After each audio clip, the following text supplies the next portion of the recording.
por acá.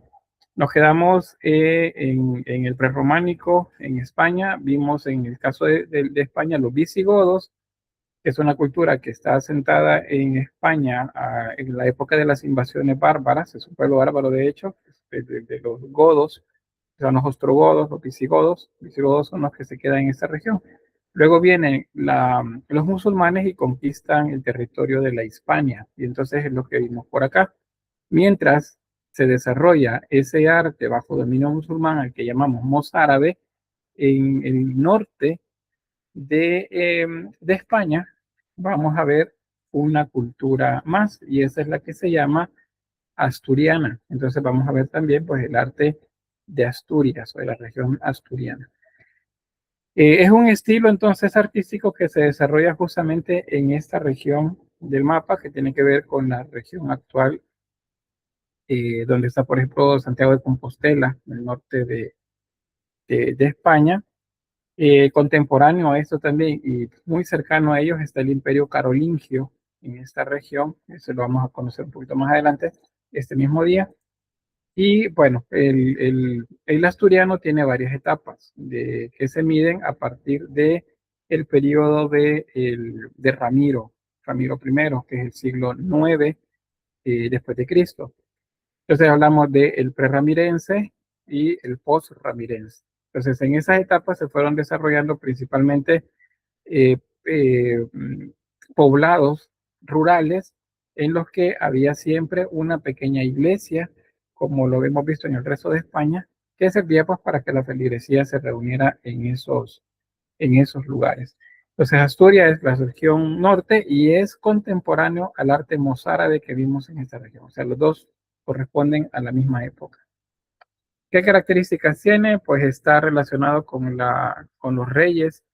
En esa región en donde se desarrolla, hay una ciudad importante que eventualmente va a ir creciendo, que es Toledo, y principalmente pues se relaciona este tipo de arte con palacios y con las iglesias. Es seguro que habían poblados alrededor, pero pues la mayoría pues desapareció con el paso del tiempo. Hay algunas de las características que luego ustedes van a revisar, pero decirles que pues arcos de medio punto, bóvedas que están cubiertas en la parte externa con madera y teja de barro, que están orientadas siempre, por ejemplo, las iglesias hacia donde sale el sol. El altar está hacia esa zona. Son iglesias pequeñas, pero sin embargo son altas. Esa altura corresponde pues a una búsqueda de representar la grandeza de Dios. Las puertas son, digamos, como de tamaño natural, pero las ventanas se ven bien pequeñas. Son casi que tragaluces para que la luz entre de manera bastante controlada dentro del templo. Aquí tenemos el primer ejemplo de esta. Esta se llama Santa María del Naranco. No me digan naranjo, porque no es eso, Santa María del Naranco. Esta se dice que inicialmente era, o más bien originalmente, este era un palacio que fue eh, como adecuado para el oficio religioso. Entonces en él tenemos en la parte externa, lo podemos ver acá, esta es la parte eh, que tiene un pórtico construido. La parte de atrás no lo tiene. Bueno, si se acuerdan de esa forma, pero no se llama así. Este mismo segmento que ven acá, este pórtico, para llegar al segundo nivel, que es donde estaba esta zona, que es donde se desarrollaban los ritos religiosos, y del otro lado no está. Ahí pues hay un faltante. Esta de hecho se reconstruyó. Y pueden ver acá dentro de las instalaciones de las paredes, que es básicamente una sola nave, tiene arcos que sostienen la bóveda. Esta es la parte que dividiría el pórtico, no, perdón, no, el balcón sería en este caso, que es donde se encuentra el altar, el ara. Si se fijan, allá pues hay una lejanía, eso es hacia el oriente, desde donde sale el sol, porque está apuntando hacia ese lado. Es una iglesia pequeña, relativamente pequeña, pero es bastante alta. y pues parte de la altura la consiguen a través de estos recursos que van agregándose en este periodo que se llaman contrafuertes. Un contrafuerte es una columna exterior que ayuda a sostener el peso. Esos contrafuertes son los que ayudaron a que el edificio pues se elevara, se hiciera más alto. Entonces, esta es Santa María del Naranco. Luego tenemos dos más, San Julián de los Prados. Esta, bueno, la planta arquitectónica vemos que tiene forma de cruz, tiene tres cabeceros, pero el principal es este. Es un ábside cuadrado, por cierto, y tiene tres naves en la parte interna. Esta se llama San Salvador de Valdedios y esta es un tanto más alta que esta otra. Vamos a hacerla ahí de cerca. Vean, son pequeñas. Tienen la lanceta, en esta parte de acá donde se colocaban las campanas. O sea, las iglesias originalmente no tienen torres campanarios, sino que esas se agregan después, en el siguiente periodo. Pero tienen esta parte, una lanceta que es donde se coloca para llamar a las misas. Ahí vean, esto tiene esas columnas externas que son los contrafuertes que ayudan a sostener el peso de la estructura. Otra cosa interesante es ver acá, por ejemplo, las ventanas son tragaluces prácticamente y al entran a unas ventanas abocinadas, por unas ventanas abocinadas más bien, que distribuyen mejor la iluminación. Dice Marjorie por acá que le recordó cómo se debe entrar de Santa María del Naranjo a la Escuela de Arte. Hay que salir para entrar.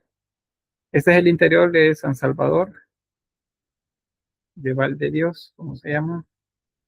Y ahí pueden ver que pues efectivamente es el altar el que más se ilumina.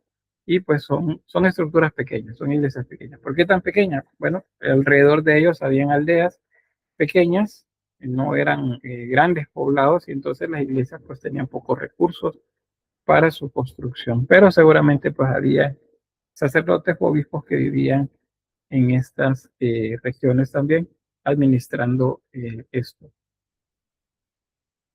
Esta es otra, San Miguel del Lillo. Esta también está en una zona montañosa, bueno, está de hecho cerca de Santa María del Naranco. Y pues es igual que la que les mencionaba anteriormente, son relativamente pequeñas, pero son altas y tienen estas columnas externas llamadas contrafuertes. Eso es lo que ayuda a que la altura pues sea todavía mayor que otras que les he mostrado por ahí. Luego la utilización de la luz. Esta ventana que ven acá es esta de aquí. Esta es la puerta principal, que es esta que ven acá. Y este es el cabecero. Está elevado, es como una tarima alta, un espacio alto. Y pues está ahí más iluminado que el resto de la iglesia. Eso es porque, acuérdense, la idea es que se vea iluminado ahí porque ahí es donde místicamente Cristo aparece a la hora de las consagraciones que se hacen ahí. Lidia dice, me recuerdan a una iglesia antigua que he visto, dice, pero no sé el nombre. Bueno, hay que ver ahí cuál sería. Bien. Les voy a mostrar acá, así rapidito. Acá vamos a ir a San Miguel del Lillo.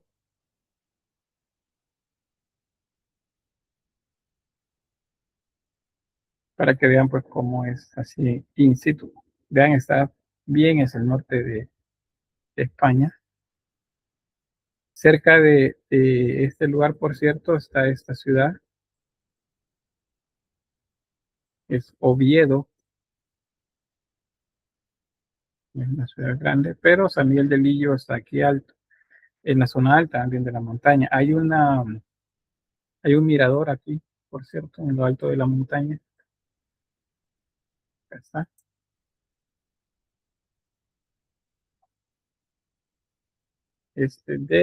Bueno, ahí está.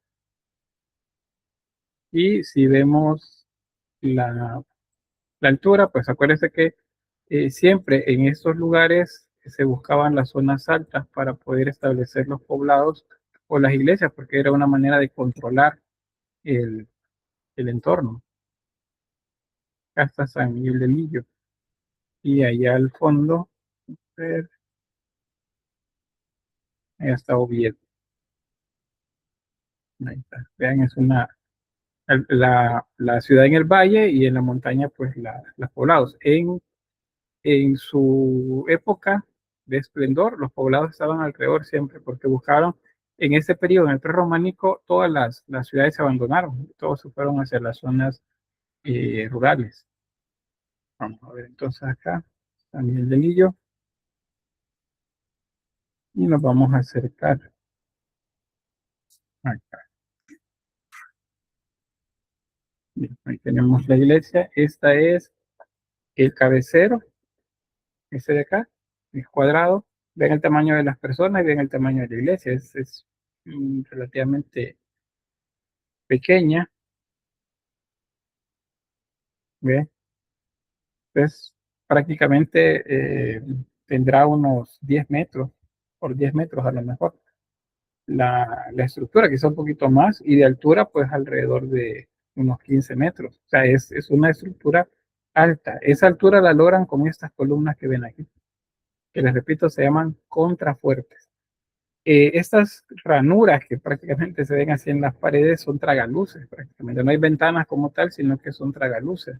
Y eso es porque estas están orientadas hacia el sol, hacia la salida del sol, perdón, y pues la idea es que místicamente la luz nos recuerde cómo aparece en ¿cómo se dice? En el oficio religioso, pues, la idea ahí de que ahí se hace presente la divinidad. Vamos, la primera que vimos, y bueno, ahí está San Miguel de Lillo.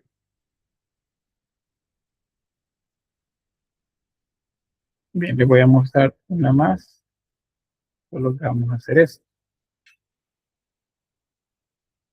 Bien, ahí está San Miguel de Lillo, y vamos a caminar un par de cuadras.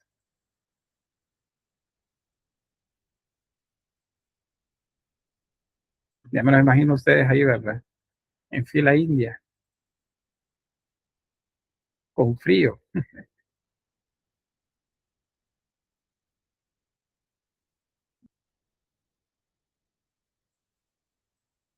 Un poquito más rápido.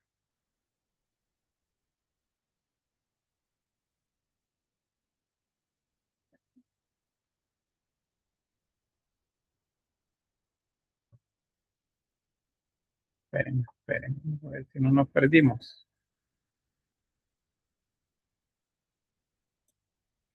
Y ya nos pasamos.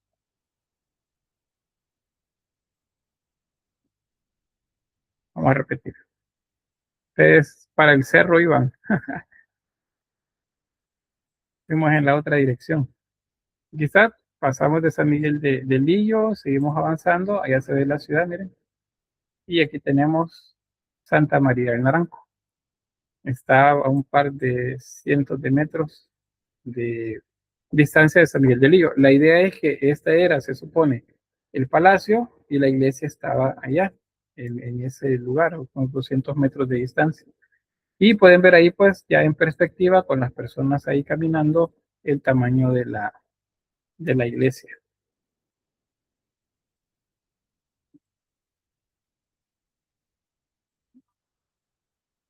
Esta es Santa María del Naranco. Está, tenemos por acá. Ahí está. Esto es al amanecer. Vean en la mañana cómo se ve, ya sale el sol y vean cómo se ilumina el altar. Entonces, eso es lo que se buscaba con estas iglesias, que la luz creara ese efecto un tanto dramático, ¿verdad? Así bueno, espiritual, si lo quieren ver así, de iluminarse en el momento del desarrollo del oficio religioso.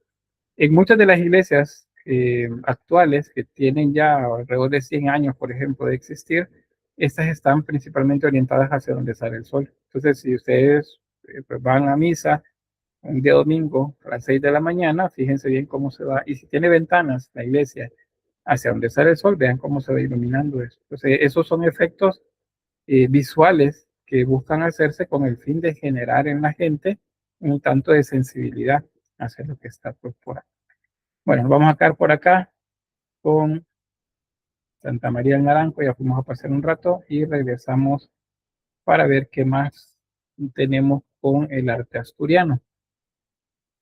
A nivel de escultura, pues hay una escasez de imágenes de bulto redondo, por ejemplo, pero encontramos una riqueza mayor en las decoraciones. Por ejemplo, tenemos símbolos en los capiteles de las columnas.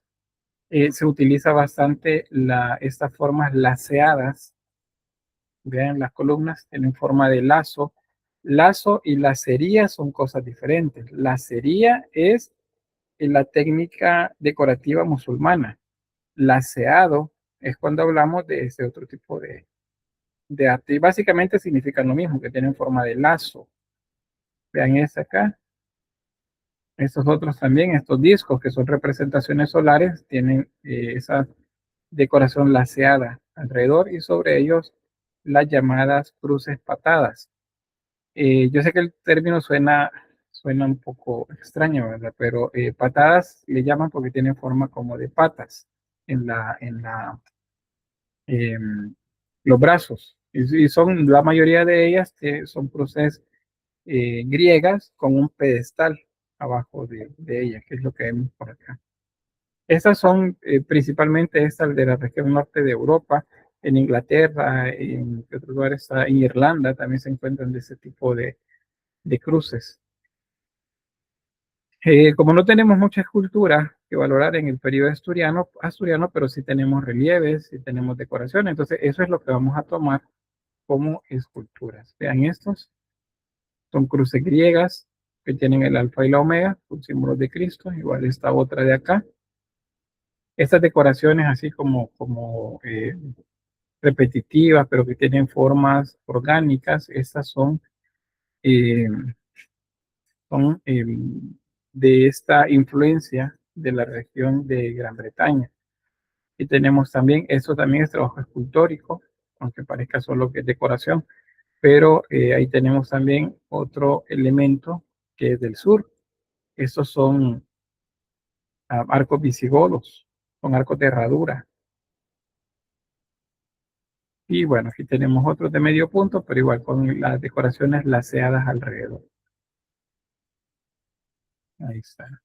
¿Qué más? En cuanto a la pintura, aquí es donde llegamos, digamos, como que al punto de mayor abstracción de las figuras. Ustedes me dirán, mire, pero ¿y eso realmente lo tomamos como arte? Pues sí, es lo que los artesanos hacían en su momento. Acuérdense que el deterioro que la imagen sufrió una vez entró el cristianismo, pues tiene que ver con que la imagen se volvió un poco eh, es abstracta en el sentido de que debe de simbolizar, debe de expresar algo más que mostrarnos realmente la figura exacta. Eso lo establecieron desde los primeros concilios en Bizancio. Entonces, por eso ya acá en esta época, siglo IX, después de Cristo, pues las imágenes son así. Esta, por ejemplo, no sabemos exactamente si es una representación de Cristo. Pareciera que sí, puesto que tiene barba y bigote. Tiene sobre él una figura que bien podría ser una ave fénix, símbolo de la resurrección y de la vida eterna, o bien puede ser una paloma, en este caso, que es un símbolo del alma, no del Espíritu Santo. Esa eh, iconografía todavía no está exacta. Dice Cali, se parece a algo, pareciera por el tamaño, ¿verdad? Más que otra cosa, pero ese nivel, eh, digamos, mínimo, primitivo de resolver las imágenes es el punto de menor desarrollo artesanal que vamos a tener acá, porque a partir de acá vamos a comenzar a ver cómo el arte comienza poco a poco a ganar terreno de nuevo. Ahí tenemos otras imágenes, y bueno, este es el altar, el ara. Vean que el arco es de herradura, es herencia visigoda, y la ventana abocinada, ya está la ventana pequeña que es al exterior, y en el interior es más ancha. Siempre con la idea de que estos iluminen la zona del altar a la hora de los oficios religiosos. Bueno, y arriba es un crismón, ya lo habíamos visto antes. Y bueno, hasta ahí llegamos con Asturias. No sé si hay alguna pregunta. Eso es lo que se refiere a la región de España. Si no, pues avanzamos. Vean, en la zona de, bueno, todo lo que resuelve reiniciarse esto. O sea, eh, a nivel macro, para esta época, acuérdense que el siglo IX, pues acaba de suceder el cisma de la iglesia y Constantinopla ahora está, digamos, separándose del cristianismo de esta región. Sin embargo, todo lo que se hacía acá, pues tiene una réplica similar en esta región. Entonces, Constantinopla existe todavía, pero ahora está bajo dominio de una ala de la iglesia que se denomina ortodoxa. Básicamente es la misma católica, solo que de rito ortodoxo. Y de este lado se establece una nueva capital, que es Roma, en la ciudad de Roma. Y acá habrá un papa. En esta etapa y en los, digamos, 100 años, 150 años que siguen, habrá un proceso de reacomodo bastante fuerte. eh, Aparecen dos, tres papas al mismo tiempo y mutuamente se excomulgan porque desconocen al otro, hasta que al final la cercanía del papa latino con los reyes de esta región, de la región franco-germánica, o sea, la actual Francia, la actual Alemania, va a darle el poder o el apoyo militar para poder sostenerse también acá. Entonces se establece un rito diferente aquí que es el que llamamos latino, que es el cristianismo católico latino, el que vemos de este lado. Entonces, en ese contexto aparecen igual en su primer momento, digamos, contemporáneos a los visigodos, también grupos de poder que buscan legitimarse de alguna forma. Ya les había mencionado que la iglesia establece quién es el que gobierna y lo legitima en un acto público, durante un oficio religioso, por ejemplo, poniéndole una corona sobre la cabeza. Y es una manera de decir, Dios quiere que Él sea el que les gobierne a ustedes. Entonces, en esta zona también suceden cosas similares, pero para que la gente crea, tienen que buscar pues, que la gente les respete, que les crea, les respete y pues ellos se establecen de esa forma como familias poderosas de gobierno en esta región. Entonces, acá les voy a hacer referencia a algo que probablemente ustedes ya han escuchado antes y que no constituye ni textos canónicos ni textos apócrifos, sino más bien es una leyenda. Resulta que esta es la familia Meroviña, fue una dinastía de reyes que la establece un rey llamado Meroveo, allá por el siglo quinto, más o menos, quinto, octavo fue el periodo de gobierno de ellos, unos 300 años de gobierno. ¿Y cómo fue que se sostuvieron tanto tiempo? Pues ellos dijeron que venían de un linaje especial. ¿Y de dónde parten? Bueno, resulta que habían historias que se manejaban ya dentro de la cristiandad que hablaban acerca de a dónde fueron aquellos que estuvieron con Jesús en los primeros, bueno, durante el periodo se supone de él de vida pública, ¿verdad? Y luego qué pasó con ellos luego de la crucifixión y resurrección. Pues uno de esos personajes que se movió fue María de Magdalo. Entonces acá les pregunto, ¿saben quién es María de Magdalo? ¿O quién es la Magdalena? ¿Sí les suena el nombre? No, la verdad, no. María Magdalena. En Rusia hacen eso también, dice por yo, bueno, lo que les mencionaba, sí. No le suena María de Magdalo ni Magdalena. Bueno, eso es alentador al menos porque pues no tienen entonces la idea preconcebida de María Magdalena. ¿De verdad nadie? Dígame. Hola, Lick. María Magdalena era una de las seguidoras de Jesús. Correcto, pero una de las mujeres que seguían a Jesús, de las que se mencionan que iban con él. Mónica. No sé si estoy equivocada, pero me parece que en algunos textos apócrifos te hacía referencia a que ella pudo haber sido esposa o algo así de Jesús. Uh-huh. También se menciona eso, aunque los textos apócrifos no lo mencionan tal como cual, pero sí menciona que había una cercanía con ella. No sé quién más levantó la mano. No, bueno, pero ya cayeron en cuenta cuál María Magdalena. Dígame, Ley. Lick, no sé si estoy mal, pero de repente se me vino a la mente de que María Magdalena, creo, no estoy segura, que es la que encontró el sepulcro vacío para Correcto. la resurrección de Jesús. Sí, fue la primera mujer en verlo, de hecho, que ella corrió a abrazarlo y él le dijo una de las frases que en el arte se van a repetir bastante, no la frase, sino el motivo, la imagen. Pero él le dice, no li me tangere, es algo así como, no me toques, porque ahí luego sigue, porque todavía no he subido al Padre. Pero eso le dice, no li me tangere, no me toques. Y eso en el arte, pues es uno de los temas, digamos, que se van a producir bastante del Renacimiento en adelante. Dice José Roberto, si no estoy mal, es una de las hermanas de Lázaro. Bueno, esa es parte de las interpretaciones que se dan.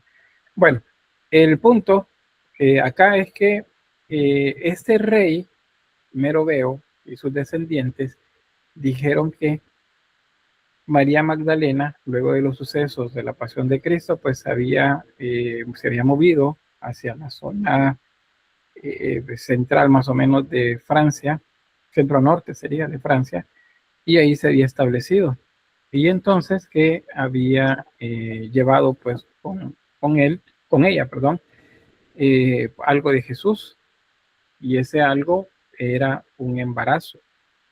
Según esa leyenda, les repito, María Magdalena estaba embarazada y pues era, se supone, la esposa de Jesús. Y de ese embarazo pues nace una niña, Sara, y de Sara, según establecieron estos reyes, hubo una descendencia, una línea pura de sangre hasta llegar a ellos. Entonces ellos, imagínense, los demás buscaban un sacerdote para que les pusiera la corona en la cabeza y de esa manera justificar que ellos gobernaban. Estos no. Estos dijeron, nosotros somos descendientes de Jesús, tenemos su sangre en nuestras venas y nosotros entonces vamos a gobernar. Entonces no es tan sencillo como eso, ¿verdad? Pero pues esa es la idea. Tienen que sostener de alguna forma el poder. Entonces parece esta leyenda que les justificaba a ellos en el poder. ¿Se han escuchado esto en películas, en documentales? Pues ese es el origen. La familia merovingia en esta región de Francia. Y les repito, es una leyenda. Esto no tiene nada que ver ni con textos apócrifos ni con textos canónicos. Eso es aparte. Luego, bueno, ellos también desarrollaron un tipo de arte en esos 300 años que gobernaron y pues la mayoría desapareció porque fue absorbido por el siguiente periodo y por los periodos posteriores, pero se han encontrado todavía algunas de estas iglesias en las que pues se encuentran decoraciones principalmente romanas, porque ellos lo que buscaban era mantener pues vivo el espíritu romano. Entonces vamos a encontrar basílicas como estas, de 3 naves, con ábside, como se acostumbraba ahí en la región de Bizancio, con mosaicos, en este caso en el suelo. En algunos casos también hay murales en las paredes, como estos que ven acá. Y los dos arcos de medio punto. Hay una idea de la altura también, de la grandeza del templo, como para representar también la grandeza de Dios. Entonces, eso es lo que hay. Y bueno, sepulcros también, las criptas de las familias. Y en esas, pues igual, están siempre buscando la representación de elementos romanos. El mármol, pues, utilizado también por acá. Aquí tenemos otra cripta, que es pues parte de los vestigios que dejó el arte merovingio. A nivel de escultura, igual hay poco, la mayoría, les repito, fue absorbido o se perdió con el paso del tiempo, y es un tipo igual de arte bastante sencillo. Vean este, es un Cristo joven. La idea del Cristo joven, que es como el Cristo griego original, el Apolo, también nos habla acerca de la resurrección, porque ahora es joven, ahora es como que nació de nuevo. Y estas representaciones de Adán y Eva. Acá. Esta es una de Jesús también. Aparece con el orbe en la mano izquierda y la mano derecha en actitud de bendecir. Entonces, vean que son formas bastante sencillas, no tienen tanto tratamiento, porque pues aquí sigue esa idea de que las imágenes deben servir únicamente para recordarnos a alguien, no tienen que ser idénticas a ellos, porque ahí es donde entra lo que luego se convierte en idolatría. En cuanto a la pintura, pues lo que ya les mostraba, pinturas murales en algunas de las iglesias que han sobrevivido el paso del tiempo, como esta de acá. Tenemos un Cristo en majestad, con el orbe en la mano izquierda y la mano derecha en actitud de bendecir. En los 4 costados tenemos al tetramorfo, las 4 formas que representan a los 4 evangelistas. Y en la parte inferior vemos una página de un libro. Esos libros se les llaman sacramentarios, por ejemplo, cuando nos hablan acerca de los sacramentos, evangelarios, cuando hablan de los evangelios, y algunos también que se les llaman códices. Son libros de texto que acompañaban la liturgia. Y si se fijaron, pues tiene el estilo visigótico. Ese es el que vemos la moda en esta zona, el escribir en el visigótico, que es el que nosotros llamamos letra gótica o caracteres góticos. Hay otros más. Esos hay varios que sí sobrevivieron el paso del tiempo porque estaban en bibliotecas, en monasterios. Algunos son bastante complejos en cuanto al desarrollo geométrico, como estos que ven acá. Y otros también como más simbólicos. Este, por ejemplo, casi todo lo que ven acá está hecho con pájaros o con peces. Estas letras, por ejemplo, tienen forma de peces y de pájaros. Para estos otros más. Este, el alfa y la omega, igual hecho con peces. Entonces, seguramente quien hacía esto, el artesano o el monje o sacerdote que hacía esto, tenía pues una creatividad bastante grande. Bien, a nivel de orfebrería igual es poco lo que ha sobrevivido el paso del tiempo, pero pues ahí tenemos algunas patenas, un cádiz, que esos son artículos que se utilizan durante los oficios religiosos, y pues se han encontrado joyas también. El símbolo de la abeja o la flor de lis también se asocia a esta familia merovingia. Acuérdense que la flor de lis, esta que les muestro acá, es un símbolo mariano también. Por eso se asocia a María en otros momentos. Y bien, hasta ahí con el merovinio. No sé si hay alguna pregunta.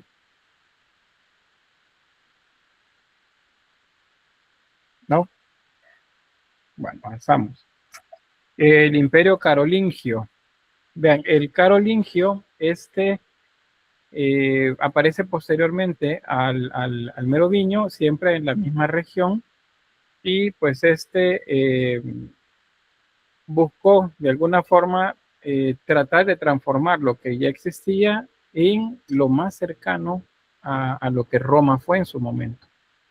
Entonces, tiene, digamos, ciertas cercanía en cuanto a ritos, por ejemplo, con lo que se hacía en Bizancio, pero pues buscan una autonomía también, y eso lo hacen de la mano de este personaje, Carlos I de Aquisgrán, llamado Carlos el Grande o Carlomagno, como ven por ahí. Carlomagno, muy joven, fue consagrado como rey, pero básicamente él quiso funcionar como un emperador. Y como con eso que les decía, pues los reyes buscaban que la iglesia fuera la que los consagrara para de esa forma justificar su poder. No quiso que lo hiciera un sacerdote o un obispo. Él quiso que fuera el papa el que llegara a coronarlo para hacer como más todavía justificada su reinado. Y pues el papa lo hizo por una razón. Resulta que el imperio que se estaba formando tenía pues mucha fuerza militarmente hablando, eran ricos también, y una alianza de esa forma pues le funcionaba bastante bien al papado, tomando en cuenta que acababan de separarse, ¿verdad? Eso por parte de décadas se habían separado del otro cristianismo. Entonces, era una manera de asegurar el poder. Entonces, se fusionaron y a través de la mano de este personaje, pues, se fueron gestando cambios en esta región muy importantes para el desarrollo de las ciencias en general y del arte. Otro dato, que eso es como cultura general, se decía que este actor, Christopher Lee, creo que se llama, el que hace, ¿qué personaje hace? Déjeme ver. Saruman en El Señor de los Anillos y el Conde Dooku en Star Wars. Se decía que era descendiente de él y luego se ponían la foto una a la par del otro y efectivamente sí se parecían acá. Entonces, a lo mejor pues era cierto. Alguien abrió ahí la micrófono. ¿No? Bueno, reencarnación, dice. Fíjense que pues él muy orgulloso de su linaje. Y bueno, ¿qué pasó acá? Pues aquí lo que les mencionaba, el Papa León III fue el que lo fue a coronar. Por cierto, el Papa actual es León XIV, ¿verdad? Imagínense, ese es de los primeros Papas León. Y pues él lo que hizo fue, como el territorio era grande, entonces lo que buscó fue una forma de poder gobernar asignando cuotas de poder a subalternos, pero que le fueran completamente fieles a él. ¿Quién tiene encendido el micrófono? Pueden revisar por ahí. No me aparece por acá.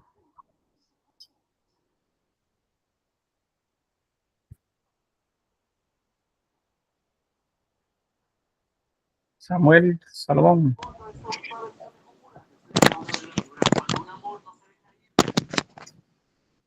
Bueno, no te preocupes que yo ahí lo cerró. Ya lo cerré. Bien, entonces, ¿cómo logró gobernar? Bueno, Franco dice la semana pasada no pude realizar. Bueno, escríbeme de nuevo hoy, ahorita, y yo lo reviso después en la tarde y mañana se tendría que hacer entonces el diferido.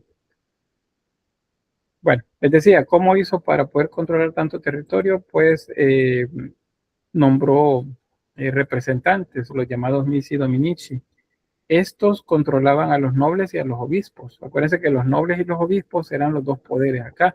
El campesinado, que eran los vasallos, pues respondían a los nobles y a los obispos. Entonces, controlaban a estos de acá, sabían que los vasallos iban también a estar controlados. ¿Quiénes estaban en los vasallos? Pues siervos libres, gente que vivía en las aldeas, y pues ellos juraban fidelidad a su superior. De manera pues que el emperador podía controlar un territorio bastante amplio de manera bastante práctica. Otra cosa, en esta época también se habla de un renacimiento, se llama renacimiento carolingio. Y eso fue porque pues él estableció la idea, o más bien estableció que para poder tener las glorias romanas había que formarse, había que aprender, había que estudiar, y la única forma de hacerlo era teniendo muchas escuelas. Entonces establece escuelas para toda la población dentro del territorio.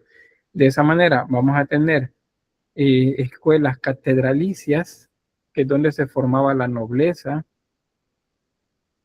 ¿Para qué se formaba? Bueno, para convertirse en funcionarios del Estado, gente ilustrada que supiese de historia, de literatura, de religión también. Entonces, eso se formaban en las escuelas llamadas catedralicias. Luego estaban las escuelas conventuales, o sea, los conventos. ¿Y quiénes se formaba ahí? Pues el clero, la iglesia. Ahí se formaban obispos y sacerdotes. Y eso pues era para que luego pues pasaran a controlar territorio a través de las llamadas parroquias. Y en las parroquias, o las escuelas parroquiales, acá quien se instruía era el pueblo, pero al pueblo no le enseñaban ciencia, al pueblo le enseñaban religión y obediencia. Eso se llama adoctrinamiento. Eso es lo que le enseñaban al pueblo, a obedecer y a respetar a lo que estaban arriba de él. En esas escuelas podían ir mujeres, sí, a las de la nobleza y a las parroquiales sí podían ir no con la libertad que lo hacían los hombres al 100%, pero sí hay casos de mujeres que podían llegar eh, a estos niveles. O sea, sí, sí había, no era completamente cerrado, pero tampoco era igualitario, eso sí les tendré que decir, no era completamente igualitario. ¿Qué enseñaban en esas escuelas, en las catedralicias, por ejemplo? Pues las llamadas artes liberales, enseñaban el trivium, que era gramática, retórica, dialéctica también, que es filosofía, y les enseñaban también el quadrivium, que era aritmética, geometría, música, astronomía. Y dicen, bueno, ¿qué otras artes? ¿Artes plásticas? No. Las artes plásticas o todas aquellas artes o oficios artesanales que implicaran esfuerzo físico se consideraban de menor valía. O sea, un escultor, un pintor, un ceramista, y se consideraban de menor valía. Entonces, esto era más bien para educar a la élite, no a los obreros. Sin embargo, esto ayudó bastante porque con el tiempo de estas escuelas fue que comenzaron a aparecer las primeras universidades en Europa. Bueno, en la pirámide social, pues lo que les mencionaba, ya antes el rey es el que gobierna, bajo de ellos la nobleza y el clero, que están controlados por los Medici y Dominici, y la gente pues común con dinero estaban en esta parte. Estos tienen movilidad social entre ellos. O sea, pueden subir. Un sacerdote, por ejemplo, puede que su hijo sea sacerdote también, o puede que sea un noble. O un noble puede que su hijo se convierta en sacerdote, y al tener hijos, también en sacerdote y probablemente hasta en un papa. Dice, bueno, que los sacerdotes no pueden tener hijos. En esta época sí. En esta época no hay restricciones para eso. Y en el caso de los que no tienen privilegios, acá tenemos a los campesinos, a los comerciantes, a la gente que trabajaba por obras, por ejemplo, o a los artesanos, todos esos están acá. Y estos también tienen movilidad social entre ellos. O sea, alguien puede ir muy pobre hasta tener ya recursos como para poder emplear a otros campesinos, por ejemplo. Eso sí sucede por acá. En cuanto a la arquitectura, en general, la arquitectura carolingia es palatina, es decir, es de palacios. Y esos palacios tienen como esquema principal la llamada, que sería el Palacio de Aquisgrán. Aquisgrán es la ciudad. En este caso es de la Capilla Palatina. Palatina significa del palacio. Entonces la capilla del Palacio de Aquisgrán, este es el palacio, y la capilla está acá. Este se convierte en un modelo para otras, en otros lugares también de esta región. Y es es un templo de planta centralizada, como lo ven acá. Ahí, sin embargo, podemos observar la forma de la cruz, una cruz griega, y tiene pues una rotonda en el centro que permite que la gente se pueda mover alrededor, caminar alrededor. Y pues en este caso tiene 2 pisos. ¿Qué es lo que más hay acá? Pues habían termas, había unas zonas que eran como posadas, si le podemos decir de esa forma, pero que funcionaban en algo que sería como lo primitivo de un hospital. Tal vez no un hospital como tal, ¿verdad? Pero en eso es lo que hacían que los sacerdotes o los monjes que ya había en esa época atendían a la gente por diversas enfermedades. Y junto con eso, pues venía la parte de la prédica, por aquella idea de que sanando el alma, pues se sanaba el cuerpo. Entonces, eso es lo que había por acá. Había un palacio también de audiencias.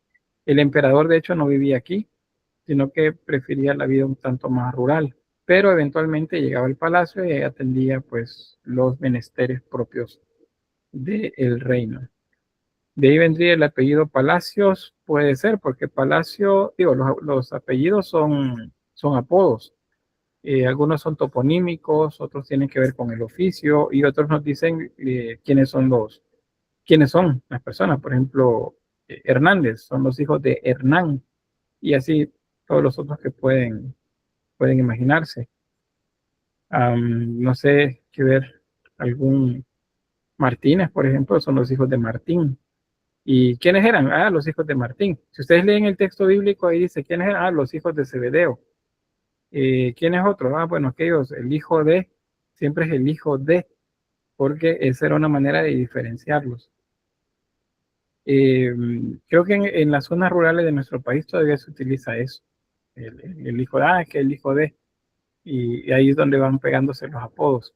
Dice Diego Vázquez, dice, hijos de Vasco, y así.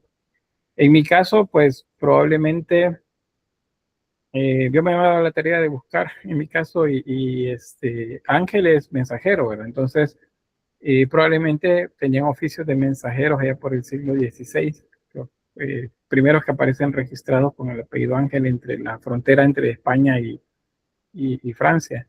El Estrada es de la zona norte, por donde les mostré San Miguel del Lillo y Santa María del Naranco. Más todavía hacia el norte, cerca de la costa, hay una torre que tiene una entrada, y esa es la Estrada, la torre de Estrada. Entonces, de ahí es donde viene el apellido Estrada. Entonces, ustedes tienen curiosidad por ahí, hoy que vamos a entrar ya dentro de poco a Interciclo, hagan esas búsquedas. En lugar de estar viendo TikTok, aprendamos cosas interesantes.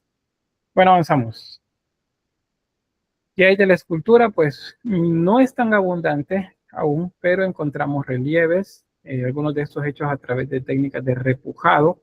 El repujado es que se tiene un molde y ese molde se pone la placa de metal encima y luego se golpea para irle dando la forma. Sigue el esquema romano en el que los romanos pues compartían la grandeza de los dioses también.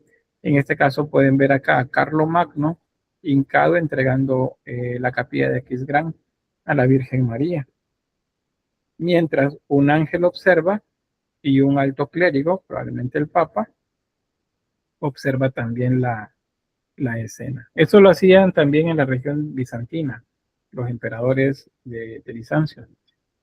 Bueno, aquí tenemos otros más, la numística, que es las monedas, relieves en monedas, donde aparecía pues el emperador acá. Esta otra es una escultura ecuestre, que es el emperador Carlomagno en un caballo. Esto es a la manera romana también, los romanos también tenían ese tipo de esculturas, como por ejemplo la de Marco Aurelio, que aparece sobre un caballo con la mano levantada, perdonando de la vida a alguien. Pues algo así. En esta le hace falta la espada de la mano derecha y lleva en la izquierda lleva un orbe, de símbolo pues, del universo. Esto es un relieve en marfil y lo que nos muestra es el oficio que ya se trabajaba también en los conventos. Ahí se hacían textos, es donde se hacían los libros, los códices, los evangelarios, eh, bueno, todos los libros que se utilizaban. Y en aparece el monje que está sentado escribiendo, mientras una paloma le habla al oído. Eso es hablándonos de la inspiración divina de los monjes. O sea, es como Dios les dice las cosas a través del Espíritu Santo. Y luego los más pequeños, las figuras más pequeñas, representan cargos menores y estos también están copiando. Es seguro que aquí nos muestra el texto original, el que tiene la inspiración divina, y luego los que copian ese texto para enviarlo a diferentes lugares. Acuérdense que mientras más hubiese conocimiento, pues mejor sería según la lógica del emperador, ¿verdad? Entonces, los textos eran necesarios y la única forma de hacerlos era manuscritos. En cuanto a la pintura, pues ahí vienen esos manuscritos que les mencionaba, los textos a los que se le llaman miniaturas. Miniatura no significa que sean pequeños, porque si luego ustedes ven estos libros, así como este que ven acá, estos libros no son pequeños, son libros grandes. No sé si han tenido oportunidad de ver uno de estos en museos, que son de la época de la colonia para nosotros acá. Son libros que tienen 75, 60 centímetros de largo, son grandes. Entonces había suficiente espacio para colocar la imagen, hacer una pintura y luego escribir el texto que necesitaban. Tenemos acá una imagen de Carlomagno y Carlomán, el papá. Luego tenemos acá una imagen de Cristo. Voy a acercar. Ahí está Cristo, es un Cristo joven. El Cristo joven es el que se le llama griego, Y ese se asocia también a la idea de la resurrección, el nacer de nuevo, o sea, ha nacido de nuevo, por lo tanto es joven de nuevo. Por eso no tiene ni barba ni bigote. ¿Por qué sé que es Jesús? Porque acuérdense la iconografía, el nimbo crucífero y en latín IHS. Yeshua sería, bueno, Jesús, Hijo Salvador. Y el X, perdón, el Ji y Ro, nosotros decimos XP, pero es Ji y Ro, son las dos primeras letras de la palabra Cristo. Entonces aquí dice Jesús, Hijo Salvador, y aquí dice Cristo. Y bueno, los textos, como les mencionaba, estos son presentaciones de los apóstoles evangelistas. Acá aparece el símbolo arriba y luego el evangelista abajo. Y otros textos pues que hablan de diversas temáticas. Siempre la letra era hecha con caracteres visigóticos. Esta es el que se llama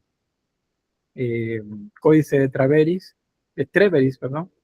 Este es alrededor del siglo IX, el año 800 a 900 por ahí, y es una imagen que representa el Apocalipsis.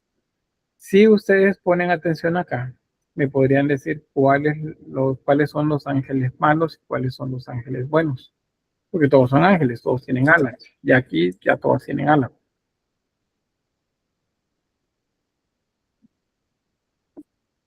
¿Alguna idea? Dígame, Mónica. Luego Benjamín. Me parece que pueden ser los que van cayendo, porque los que están arriba tienen como la aureola. Muy bien, el nimbo. Son nimbados. Muy bien, gracias, Mónica. Benjamín. Vaya, yo en mi caso creo que son los que bueno, van cayendo también, ahora que me voy fijando un poco más, ya que los de arriba sostienen lo que vienen siendo lanzas, picando a lo que viene siendo a la bestia. Uh-huh. En un principio creí que eran los de arriba, porque tengo entendido que antes, en cuanto a simbología en el color, el azul representaba al mal, al diablo o a lo malo, pues. Y el rojo es lo que representaba lo bueno. En estas épocas alrededores se cambió eso.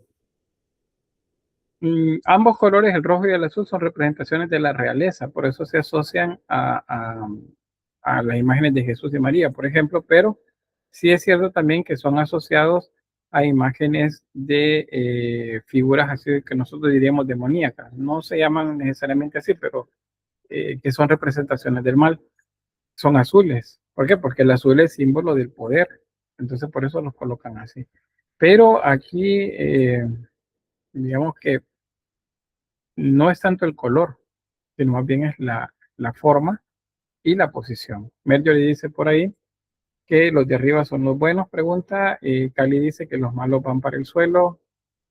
Y bueno, pues es así. Los malos están siendo lanzados hacia la tierra.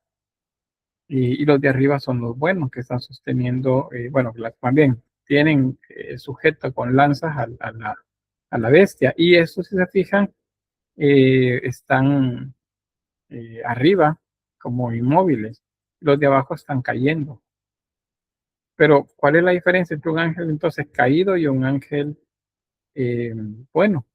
Pues solamente la posición. No hay más por acá. Diego dice, ¿será que los malos son los que están cayendo? Dice, los de arriba están apuñalando a lo que parece ser el Leviatán o la bestia de la que habla el Apocalipsis. Dice la bestia de 7 cabezas. Si se fijan, porque dice Alexandra, aquí aparecen 7 cabezas. ¿Ven? 1, 2, 3, 4, 5, 6 y la grande 7. Y si contamos los cuernos, seguramente aparecen 9. Los 9 cuernos. Entonces, esta es una de las bestias que se menciona en el Apocalipsis y está siendo lanzada al foso de fuego junto con los ángeles que se rebelaron contra ellos.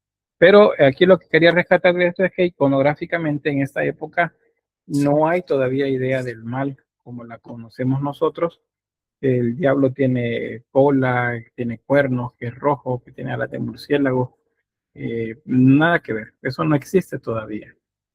Y que pelean, dice, con el arcángel Miguel Ah, bueno, ese es el dragón de 7 cabezas y como 10 cuernos, sí, es el que está por acá, que pelean con Arcángel Miguel. Es lo que aparece en el Apocalipsis. Dice, Cali, que me da risa, dice, las caritas de los ángeles buenos.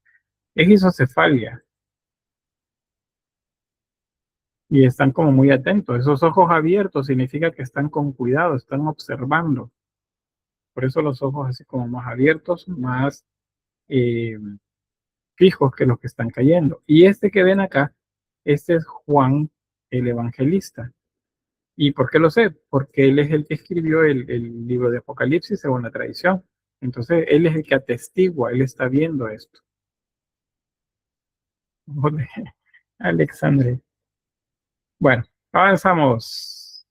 Y otras imágenes, pues los libros son, estas miniaturas, pues son importantes en cuanto a que es lo que atestigua pues el tipo de pintura que se hacía en la época. Ven que lo más sencillo que llegamos a ver fue el arte asturiano, ya que a ese punto el arte comienza a ganar un poco más de detalle y de proporción también.